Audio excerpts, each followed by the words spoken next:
দাড়ি এমন একটা নিয়ামত যেটা পুরুষের অলংকার বলা হয়। আপনি নিজেই একটু নিজের চোখের সৌন্দর্যের পার্থক্য মিলাই দেখবেন, যারা দাড়ি রাখে তাদের চেহারায় আলাদা একটা সৌন্দর্য, আলাদা একটা ভাবমূর্তি দেখা যায়। পুরুষ মানুষের ভিতর যদি একটু ভাবমূর্তি না থাকে, পুরুষের মতো লাগে না।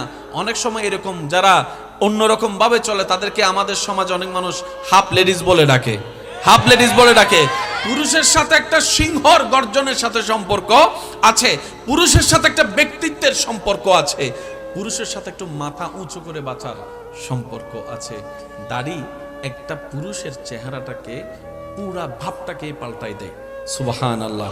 আর সেই দাড়ি রাখার নির্দেশ ইসলামে দেওয়া হয়েছে, বলেন না সুবহানাল্লাহ। দাড়ি রাখলে পরকালীন সওয়াবও আছে, দুনিয়ার বেনিফিটও আছে। সুবহানাল্লাহ বলি, আর একটু জোরে বলি না সুবহানাল্লাহ।